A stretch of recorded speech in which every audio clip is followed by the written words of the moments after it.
The smiles come on. I know. It's so we're just recording. I'll introduce Natalie in a minute.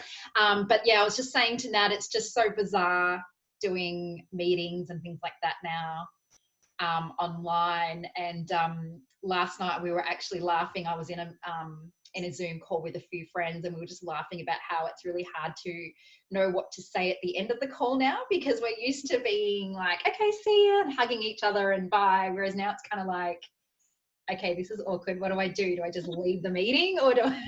Yeah. Who's going to press the leave meeting button first? Yeah. And there's that awkward silence of like, what do we do now? Yeah. It's just a different way of living, right? It is at the moment. Yeah. So for everyone that's watching, this is my beautiful friend Natalie. Obviously fantastic. Let's just start with, if you could tell us, I suppose, a little bit about yourself and how you got into becoming a naturopath. So yeah, just a little bit of a story behind that. Sure. Well, as Nat said, my name's Natalie Gibson, and I'm a registered and practicing naturopath. So for those who don't know, that means that I've qualified with a bachelor degree, and I'm registered with a professional association, and I continue all of my education throughout my career, which is the difference between a registered naturopath and a non-registered naturopath. Okay. And I became a naturopath because I had a previous career and I was working in the fashion industry, and I thought I had a pretty amazing life. I traveled the world. I basically got paid to go shopping, which is pretty, when you're in your 20s, that's the BBs. You've made it if you can get paid to go shopping with someone else's money.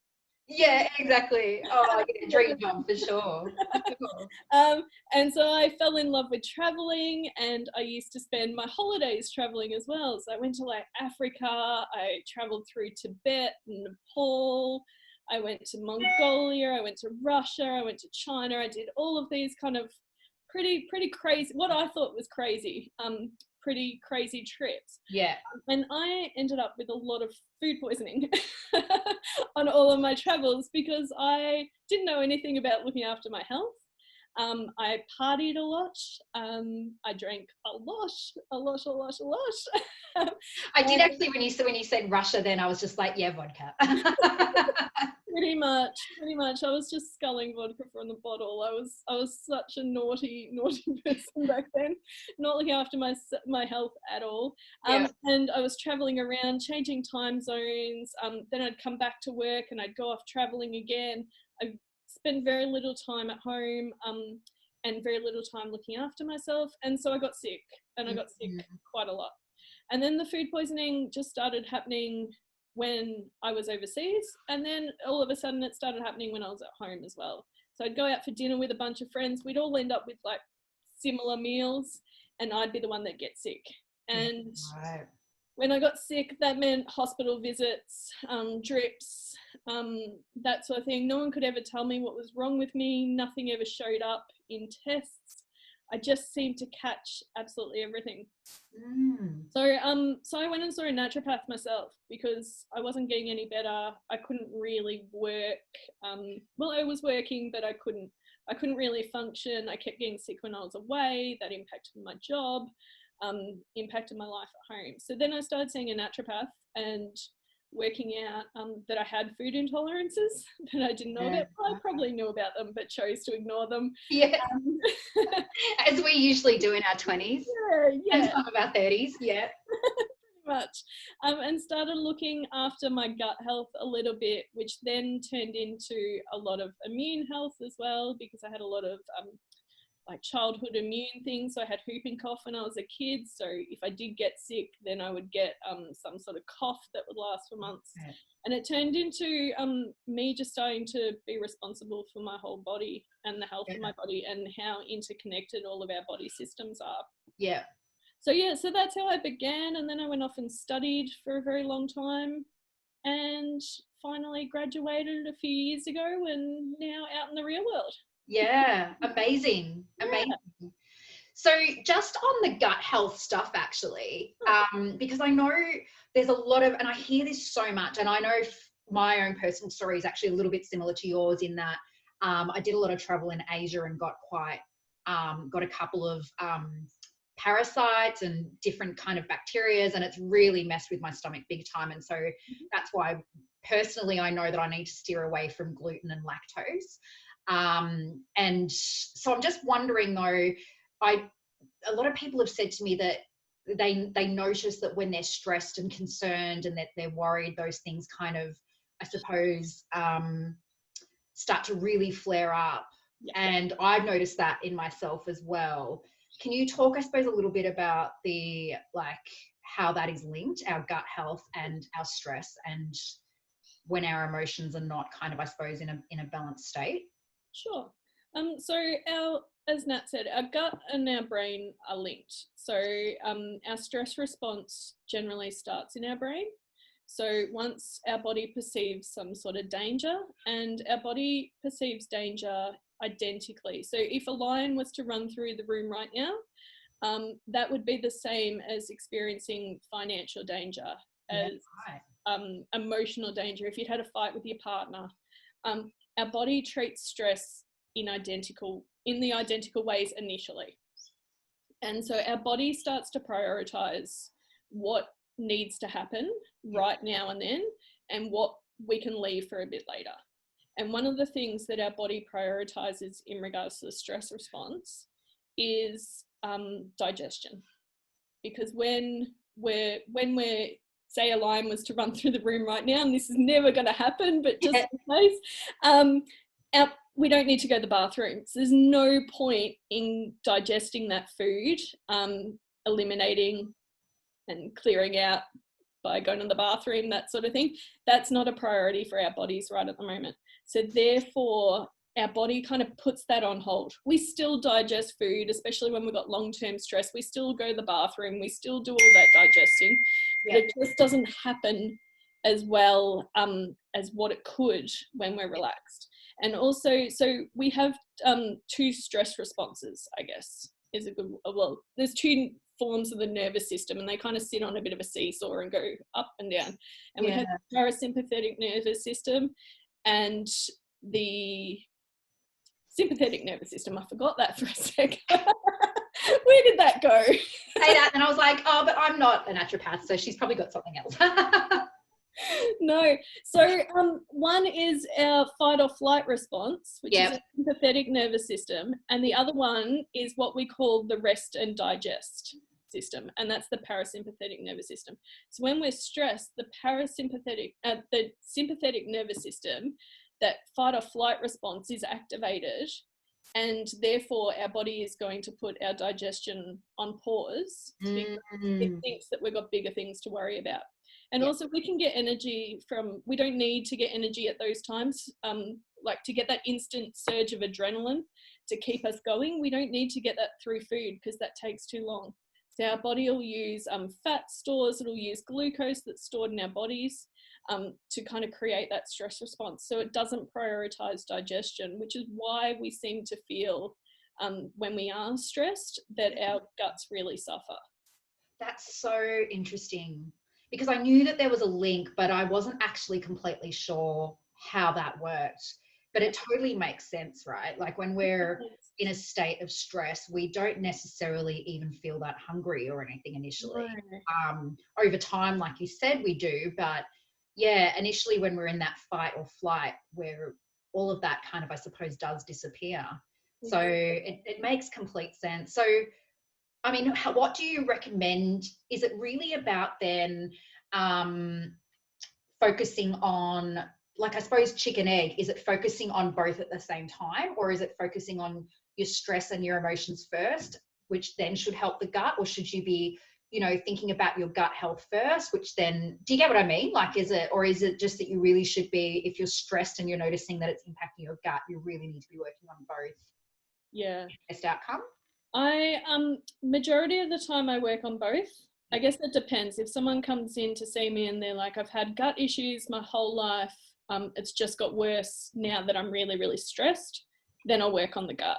Yeah. If it's more, I've never had gut issues and now because my stress levels are high, my gut's impacted, I might work on the stress response. Okay. So, but generally, on the whole, I would work on both in some capacity. Yeah, sure. It might not be 50-50, but I'd be working on both at the same time. And a lot of the beauty of naturopathy is that a lot of the herbs and nutrients that work on the gut are also beneficial for the mind and for the mental. There you go. Okay. Yeah, so it's really, really fascinating. It's like the plants have worked it out better than what we have. So a lot of the herbs that I use, I know, we should listen to nature more. Oh, totally, yeah. But yeah, a lot of the herbs work on gut health and calming that down. So a lot of them are what we call carminatives, and they work on soothing the gut. So things that most people would know about is things like peppermint and chamomile. Yep. They're really nice for calming the digestion down and for soothing the digestive tract. Yep. But they also have amazing results on our mental health as well, especially chamomile. It's a great one for lowering stress. Okay. Yeah. Managing stress. We can't. Yeah. And so what would your top tips be for being able to, I suppose, manage your gut health, but yeah, also something that maybe is going to impact the health of your mind as well? Sure. So everything that we do for the gut and everything that's good for our gut has effects on our mind. And a good way to explain this is that we have that gut-brain connection. Mm-hmm. And so for every message that our brain sends to our gut sends 4 messages back up. Wow, okay. So, and that's through the gut microbiome, which is all the bacteria and other little bugs that are inside our gut. They have the ability to release hormones and things like that, and those messages get passed back to our brain. Okay. So whatever we do for the gut, our brain is getting told. So my general tips for supporting gut health is fiber, which we're told, we know that we should eat more fiber. Most people think that that just means that they can have Wheat Bix and they're covered. Actually, I never recommend Wheat Bix. But most people will tell me, oh yeah, I eat Wheat Bix, so I've got my fiber load. And I'm like, oh, here we go. So go on. Yeah. So when I talk fiber, I'm talking fruits and veggies, getting lots and lots of different types in there, but also your whole grains and your seeds. We look at chia seeds and things like that. So there's soluble fiber and there's insoluble fiber. So getting a wide variety of that is really amazing for our gut health. And the reason for that is that that's what feeds our gut bugs. They thrive on that. They absolutely love it. It's their, like, one of their only food sources. They'll eat other things if they're not given the fiber, but they're going to thrive and they're going to send out positive messages to our brain if we have the good stuff. Also, the fiber is supporting our digestive tract the whole way down.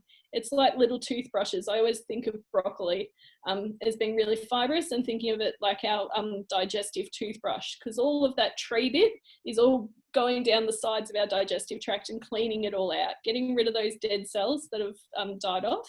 Yeah, right. Clearing out everything, making sure that everything's working and it's in regular order. And that happens for all of fiber. It's not just broccoli, but broccoli is a good visual.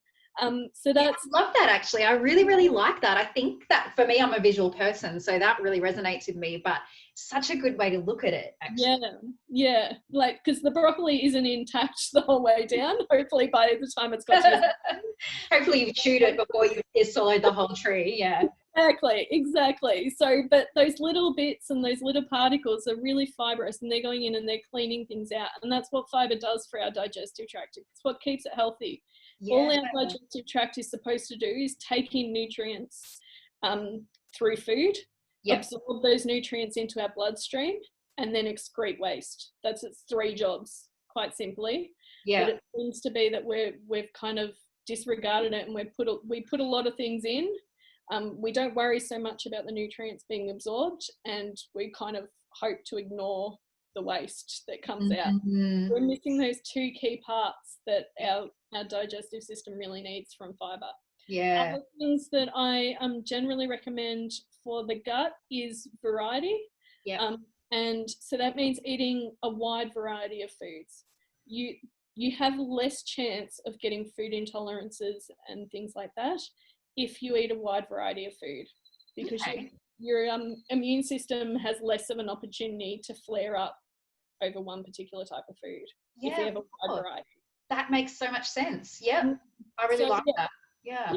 So making sure, like, if every single week you buy capsicums at the supermarket and you buy green capsicums, try red capsicums, mix it up, get that variety in, get all of those different colors in the fruits and veggies, because each different color has a different bunch of nutrients. That's why they're colored differently. Orange veggies, carrots have very different nutrients to what kale and spinach have. For a very good reason, because they're different colored, they're different consistencies, they're different textures.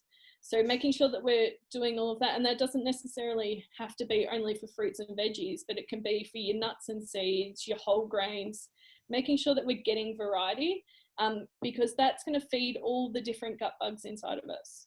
And the way that I like to look at gut bugs, and I talk to my clients about this all the time, is that gut bugs are like a big community inside of us. So it's like having Melbourne inside of us. There's a lot of them. There's an awful lot of them. So it's pretty much Melbourne. And we want to make sure that we have a really diverse community. We don't want to have gangs, because gangs aren't fun for any environment. I love this. Yeah. It really resonates. Yeah, we don't want any bacteria in really, really high levels, but we also don't want extinction of any kind of bacteria that's in there. So we want to make sure that we're keeping everything within healthy levels, and the best way to do that is to give a wide variety of foods, because that's giving us our nutrients and it's feeding all those different communities inside of us.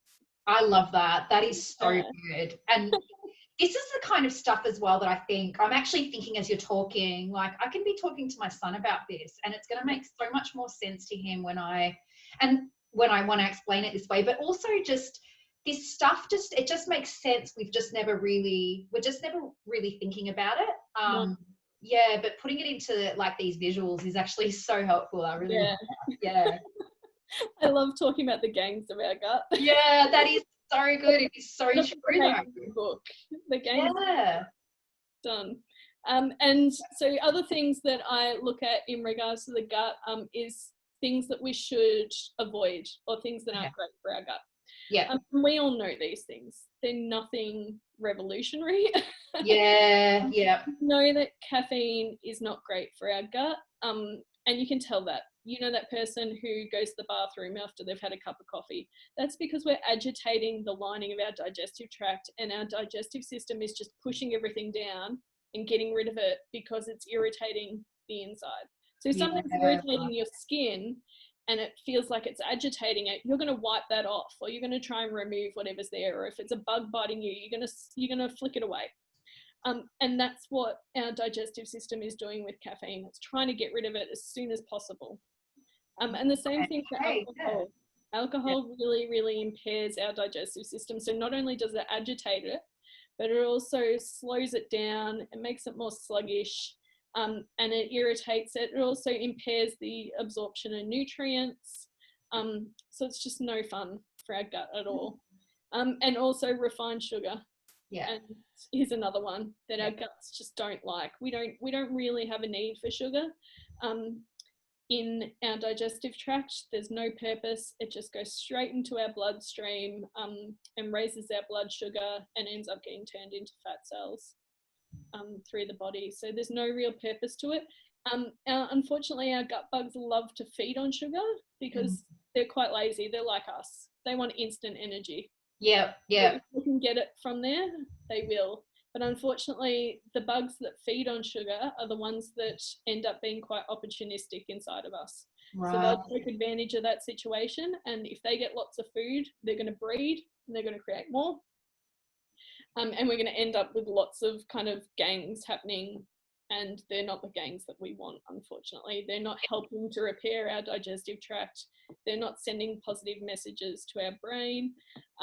They're really just detrimental to our health. Yeah, so good. So good. And because like you said, like we all know those three things, but actually having some sort of explanation as to exactly how that's working in our gut, I think makes a huge difference, because when we can actually visualize it and understand what's going on in there rather than just being told don't have it, I think it changes people's behavior, or it has the impact to then be able to, make people think twice before doing it, because Yeah, they're actually able to completely understand what's going to happen. exactly. And Yeah, it's not about counting it out completely. It's about yeah, kind of working on that moderation thing. So if yeah, you're putting in the fiber, you're putting in the whole grains, you're getting your fruit and veg in, you're getting animal products if that's something you consume in. If you're getting all of those nutrients, then mm, a bit of caffeine or a bit of alcohol isn't going to rock the boat. yeah. But for those people, and especially when you're in really stressful times, they're the things you grab for, because Oh, caffeine for will give sure. you energy. Alcohol is going to make life bearable. All of these kind of things. And then we end up kind of in this vicious cycle where we're agitating our digestive system. We're not absorbing the nutrients we need. Therefore, our cells can't function as well. Our body systems can't function as well. Yeah. And therefore, we feel terrible and then we grab for them again. Yeah. And it's interesting actually, because over this period of time at the moment in self-isolation, so if anyone's rewatching this this video in a couple of years' time, I don't know if you'll I'm sure you'll remember this period of time globally. But it's been really interesting hearing the stats in various countries, including our own, around the amount of alcohol that people are now buying, and how junk food sales are just skyrocketing because people are just wanting to feel comforted at this period, during this period, and food and alcohol does that for them. Yeah, definitely. So yeah, just I suppose, especially over this time, actually shopping initially for the right stuff and trying to steer away from grocery shopping for the bad stuff, so that you just don't have it in your household, right? Yeah, definitely. And also just being mindful of it and working out why you're actually consuming it. Yeah. Yep. And is it because you're bored? Then maybe go do something else or go for a walk. Or I find it, even for some people, sitting on a different couch while watching TV, just breaking that cycle of what, like if you're sitting there and having a drink every night, moving to a different couch and doing something else. Or why sit and watch TV if that's what's going to happen? Yep. Yep. There's lots and lots of other ways to relax. They're actually going to be more beneficial for your nervous system, because caffeine and alcohol and sugar, and none of them are beneficial for our nervous system. Yep. And they're not going to support our stress response. They might give you instant gratification, but they're not going to do that long term, and you're going to end up in this vicious cycle. So what Yeah. I've been speaking to a lot of my clients about is just that nothing's changed. We're still in a routine. We still have every day of the week. Might be a bit more vague at the moment, but there's no need to turn every single day into a weekend.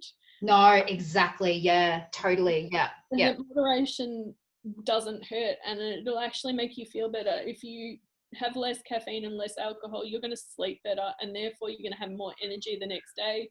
You might be able to go for that extra walk or run, or you might clean out that extra cupboard you've been putting off. Yeah. Yeah. Yeah. Like we're all doing. But you're going to feel better the next day, which is going to make you have better choices. You're going Yeah. to make better choices the next day if the day before you've done some good things for your body. Yeah. Oh, totally. I totally agree. I think as well, I've been talking to my clients about making sure that you still wake up. If you were waking up early and you had a morning routine, you've still got to do it. You've still got to keep going and treat your weekdays like they're your weekdays. Get up, have a shower, put makeup on if that makes you feel better. It's just because I think, and I was listening to a video yesterday about this, talking about how if we start living in our activewear and our tracksuit pants and all these sorts of things that maybe we don't usually do, that's when it's going to really start to affect our emotions, because it's going to take us to that place of feeling lethargic and feeling kind of flash. And yeah, it's just it's going to be interesting once things, I suppose, kind of start to I suppose balance themselves out, and as we start to go back to maybe what a new normal looks like for us, it'll be really interesting to see the amount of people that really have struggled with eating well and doing all the things that they should be doing, and being able to then go back to finding that routine again. Whereas I think if you've been able to keep it up and maintain it throughout this whole period of time, yeah, it'll just be so much better for you in the long run, right? Yeah, definitely. I keep thinking, because my gym's now doing online classes, Yep. sort of thing, and during the session, I'm like, oh, it'd be so easy to stop because Yeah. no one knows. But then I keep thinking, when I go back to that gym and I've got that trainer in front of me, she's gonna know that I've stopped. I know, yeah. Gotta keep Sure. going. I've Just got to go. keep going and pushing Yeah. through this because I want, for some reason, I want her to be proud of me when Yeah. I come out the other end of this. Yep. Yep. I haven't been sitting on the couch eating corn chips. Yeah, that's it. It's so true. Like we want to stay accountable to what's going on because this isn't going to be forever. No.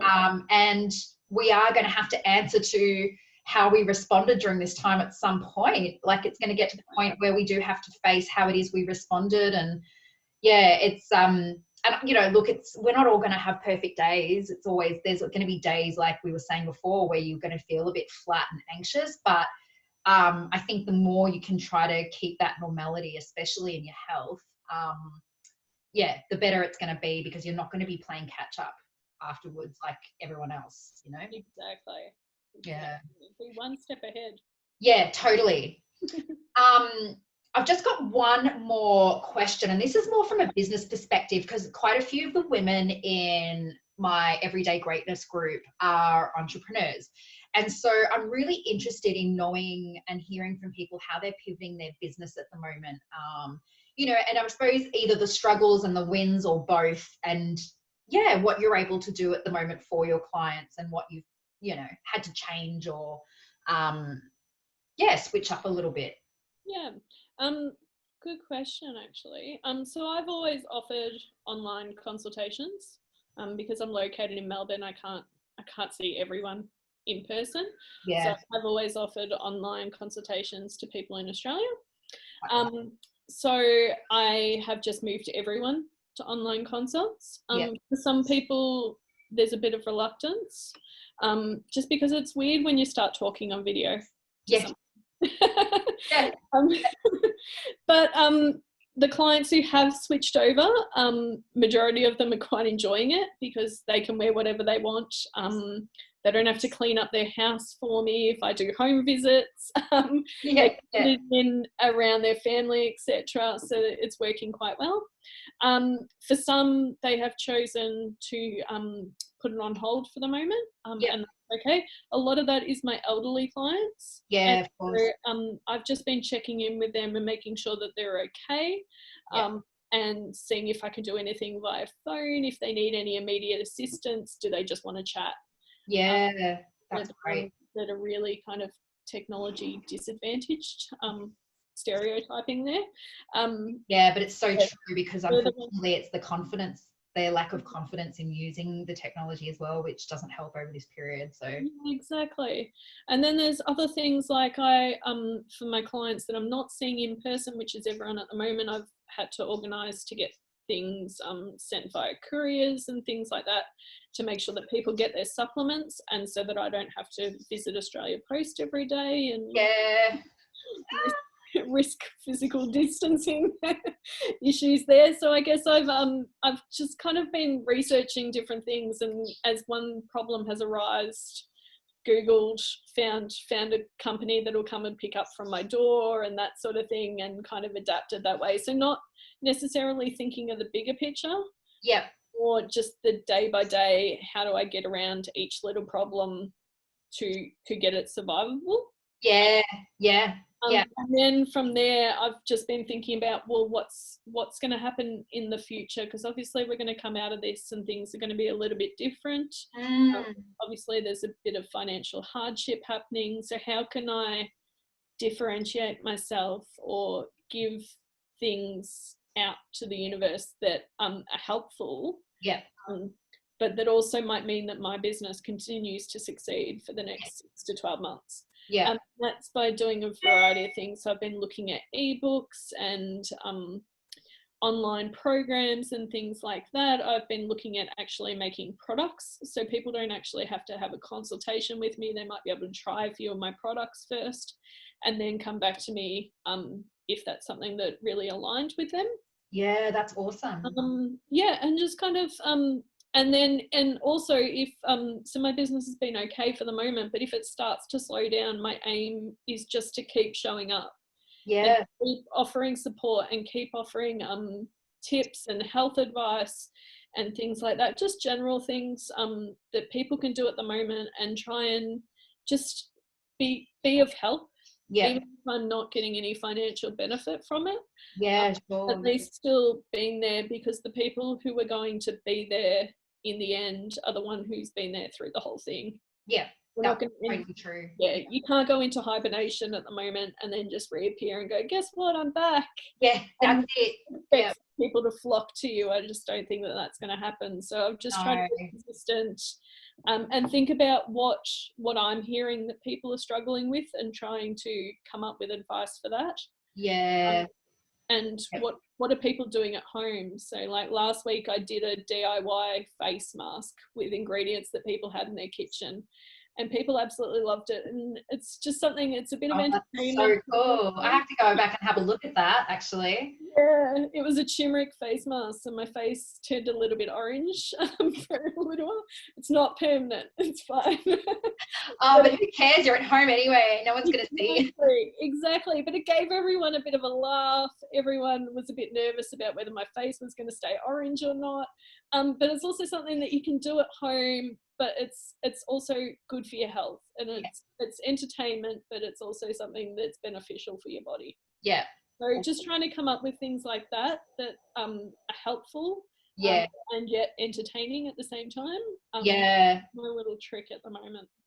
And I think it's been so good, actually, it's really forced us to think outside the box, which ultimately is going to really help us long term. Like, even when this is all kind of, I won't say over, because I don't know that it's ever going to be over and we're going to go back to the same thing. But, you know, like, once obviously we're allowed out and we're not in self-isolation, like, it's really going to give us that extra kind of, I suppose, forward thinking, and that extra kind of, it's just going to make everything so much better for us in the long run, because we've forced ourselves out of our comfort zone and we're learning all these new things, and we're pivoting our business in ways that we can actually, it actually just means we're more sustainable, right? We're going to be able to last longer. If we can make it through this, you can make it through anything, really.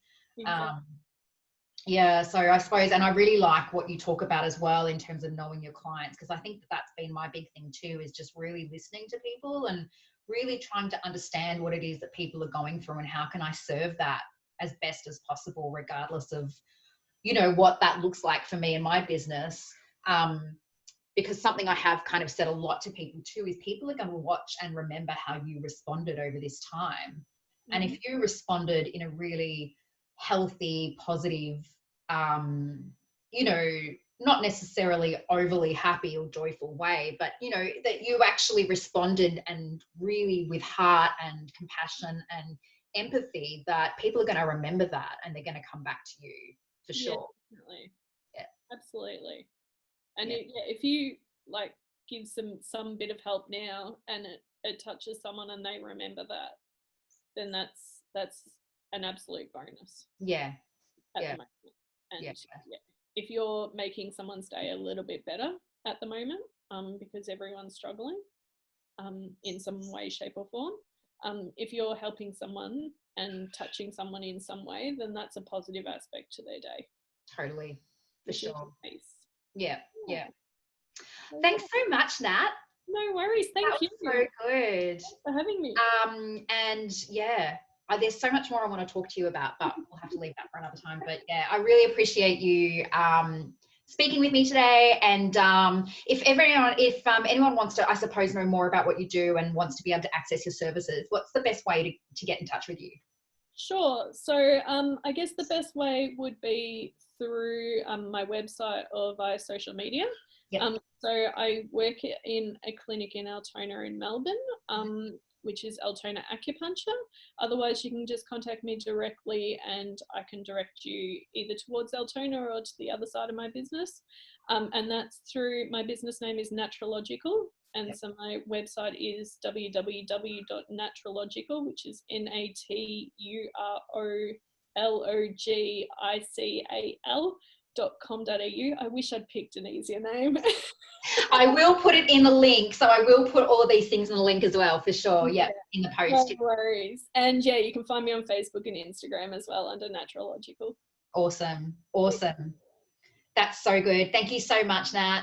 No worries. Thank you. Thanks for having me. No problem. See you. Bye.